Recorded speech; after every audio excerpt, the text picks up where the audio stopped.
Hello, welcome to my video where I talk about things that I find fascinating, and I hope you do too.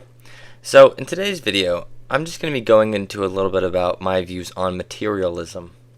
Because listen, scientific materialism just truly isn't something that we can extrapolate to a point that would signify a level of understanding empirically what meaning is for a subjective person, and that is truly my problem with it. I don't think, this scientism is necessarily a very good metaphysical view, that everything can be explained in the long term by purely materialistic, objective understandings. And that you have to be very careful with saying that, right? Because a lot of people take that as, oh, you don't believe in logic or reason. It's like, no. I got this because I actually looked at it from a kind of a new perspective, and a new one that kind of is a little more encompassing of the whole actuality of human experience. I mean, listen, I'm someone who takes, reason very seriously. I truly do. And because of that, to me, it seems very reasonable for there to be some level of what we would consider a divine plane, or a conscious plane that exists far beyond simple materialistic worldviews. And this causes a very non-symbiotic relationship between a subjective person and a materialistic worldview. And because of that, I have a very hard time with kind of this new atheist idea of materialism, because it doesn't fundamentally characterize what matters, and also it completely ignores the fact that there's nothing that we know that exists outside of our perception. I mean, there obviously are things that exist, but we don't know exactly what they are outside of what we can observe, right? And this is something that has bothered people for a long time. Obviously, I'm not the only one, and this is something that materialists, refute often. This is just kind of the baseline of what I have an understanding of, which is that it's the question of what lies beyond our perceptions. And once you truly consider that question, you'll realize that materialism isn't sustainable. It really isn't. And obviously, even materialists know that's the case. I mean, why do you think they're continuing to pursue things in a scientific manner? Because, what isn't satiable. And I'm not saying that we should accept a delusion of, any particular religion, necessarily speaking. Listen, I myself am a Christian, but the reasons as to why I am a Christian are very complicated. I might do a video on it because I find it fascinating. But also, I say the word fascinating a lot, so just get ready for that, okay? Take a shot every time I say fascinating, all right? That would be a fascinating idea. It'd be a good time. That's what I'm thinking. I could use some shots right now. Sounds pretty good. I haven't had alcohol in a while, which is good because it's a neurotoxin, which is bad for you. However, drinking is nice, I will admit, but it's not for everyone, that's for sure, especially if you have alcoholic tendencies. Then don't listen to what I said, because drinking is not nice. Or maybe it is, and you've accepted that it is, but you're still not going to do it anyways. Anyways, back to materialism.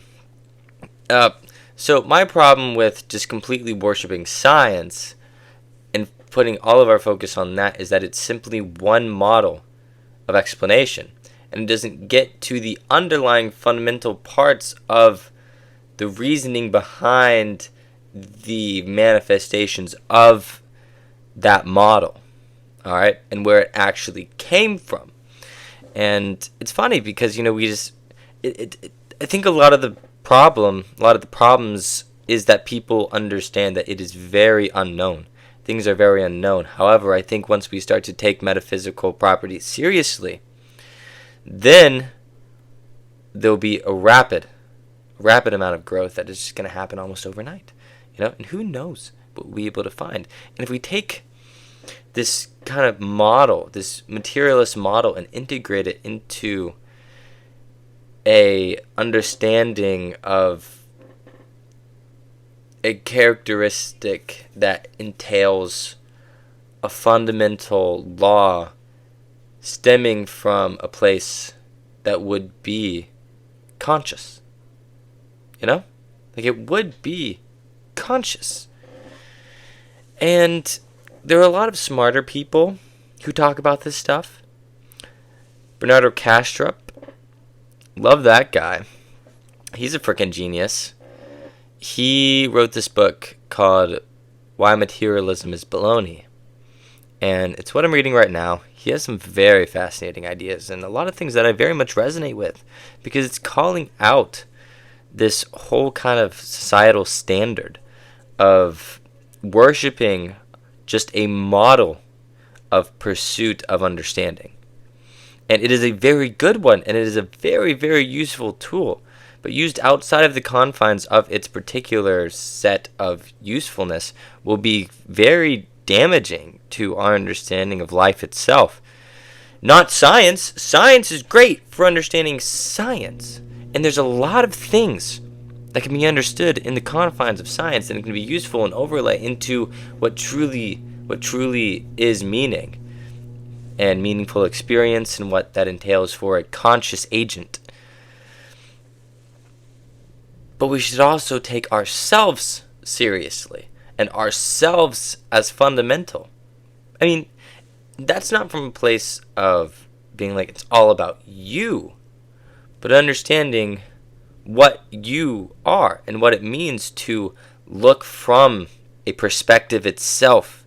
The fact that you are not a complete objective mind is something to consider.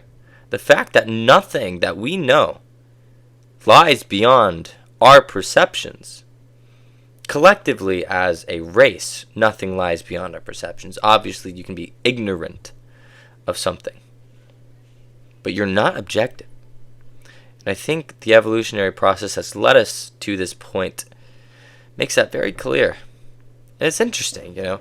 There seems to be a level of biological progression, and I say this all the time, this biological progression, which is evolution. So the evolutionary progression towards, I guess, a successful integration of environment, that seems to be characterized by a connecting layer of conscious experience that has led towards this integration in the natural world. And I'm really trying to understand that. So I'm taking this course on evolutionary inference, and it is very good. I'm currently watching the first lecture, and I very much enjoy it, very much so. You know, because, listen, I don't believe 100% in Darwinian evolution. It's not quite clear to me that that would be 100% the case. There's no way we have something that extraordinary completely correct already. It's far too vast to just lay out this particular model. And I guess maybe that just is stemming from my place of ignorance. But that's why I'm trying to learn. And even as I learn, you know, I have no problem with evolution, just mainly the, you know, how science explains it, but it doesn't explain the underlying factors that manifested such behaviors, just the behaviors themselves. And I truly want to get to the bottom of this, not necessarily to the top. And it seems as though our overall analytical prowess has been fully focused on the scientific understanding of a materialist, of material objects. And that is a good model. Like, I can't stress it enough how good science is. It is incredible, obviously. I mean, look what I'm recording on. You know, we got this from the dirt in the ground and in the mountains, and we just created it. Like, that's insane. And that was all because of science. It's beautiful. It is truly beautiful. All I'm pointing out is the fact that it doesn't help outside of the confines of what it's useful for. It cannot be the answer to everything. It truly can't. And if it is, we're going to experience a terrible realization that there will never be sufficient scientific evidence outside of its own confines for something that is equivalent to an understanding of meaningful conscious experience. It's just, I don't think it's possible. And I could be wrong, right? And I'm okay with being wrong. That's fine. But I just think that we have this worldview. And when you understand that in 60, 100 years, it's going to look radically different, perhaps. Obviously not the basic stuff that is, very axiomatic. Even then, it's possible, as we understand truly the fundamental quantum mechanics of the universe, and if quantum mechanics is even sustainable as a model. We don't know. Maybe consciousness is the most sustainable model that we can know of for our, perceptions. And maybe it is true we'll never understand an objective reality, which is why I think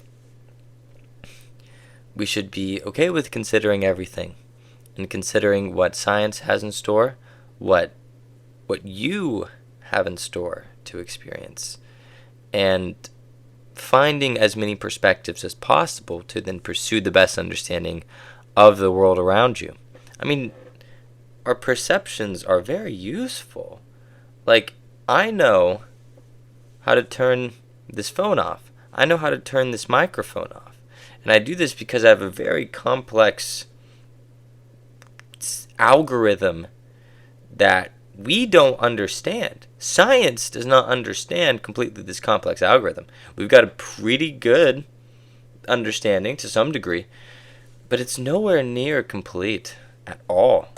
And so, even as we do basic functions, our understanding of these insanely complex algorithms in our brain and in our body are just truly far beyond our reach, and we should allow ourselves to experience it from a subjective worldview and then understand other worldviews and connect with people. I mean, seriously. We're made for connection. And I think if we truly want to utilize the power of our higher order thinking and our reason and our logic, then we should do that from a place of community. Because now more than ever, we have a chance to observe, to truly observe what it means to fully integrate into a community. Because it used to be we would just live it out and act it out, and we wouldn't be conscious of such experiences. But now, since we have the incredible ability for introspection and to process all of these internal manifestations that have been around for hundreds of thousands of years, then, now, for the first time, we can truly conceptualize the true beauty of the nature of reality. And that's why I think materialism is baloney, because it's nihilistic, okay? I'm borrowing from Bernardo Kastrup here, because I was just reading his book. Materialism is absolute baloney, because of how it negates what is truly fundamental to experience and what has characterized the evolutionary process towards a successful integration. So that's really all I'm arguing here. And I think materialism is a wonderful model. It's not something I can fully accept without considering the other aspects of what other ideas have. It's like the more something kind of is rational and makes sense, I don't know. There's always a flip side to that that's on the other side of the coin that is just as rational and makes just as much sense. Makes as much sense, as it possibly could to me. Like, it really does.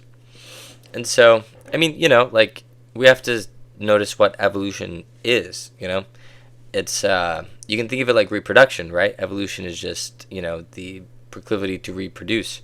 But actually, it's to lodge one's genes into the future as deeply as possible. Okay? And oftentimes, from, I guess, that is the purpose. And then you can expand on that to truly know what that means and the reasons behind that mission, And it seems we are one sliver of a perspective of the whole of experience. And I think that whole of experience actually exists in a qualitative state. And the goal of throwing your genes as far into the future as possible is a manifestation of experiencing every possible scenario that you ever could to complete the most informative experience possible. I mean, to me, that makes sense. Obviously, it's very philosophical. And I'm borrowing from a lot of different places. And so how could you say you even fully understand one? It's like, well, I don't, but I can. Context clues, I guess. Makes sense to me. But in 20 years, obviously my views are going to be completely different. Or maybe they'll just sound different and, still have the same underlying fundamental principles. I mean, it's also interesting when I see these people who have been scientists for so long who have such a foundational metaphysical view with consciousness acting as fundamental. And then there are obviously very smart people who don't think that way too, and you should heed the words of both of those people. But it just doesn't seem like there is a good argument for subjective experience being completely material. And I think the more idealist we kind of lean towards, you will see things starting to make sense, actually, and why things stem from one meager perspective, a subjective perspective, your perspective. Because I don't want to say nothing exists out of your perspective, because that's obviously a lie.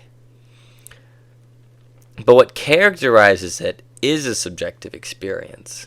And that is absolutely phenomenal. The fact that that is how it works. And so I just implore you to just meditate on that, Because it's something that is very complex, but we are very complex. And so it might end up being a level of intuition that guides you towards truth, instead of complete rational understanding. Because we're emotional creatures before logical ones. Logic developed later, okay? It hasn't helped us survive at all. But what it can do is help characterize our survival and what it means to survive. And I think what that is completing the fullness of conscious experience. So believe what you want, because you're just doing your job at completing the most experience possible. And I think that's a good thing. I think that's a very good thing. So remember, know nothing, consider everything, and I'll talk to you guys later. See you.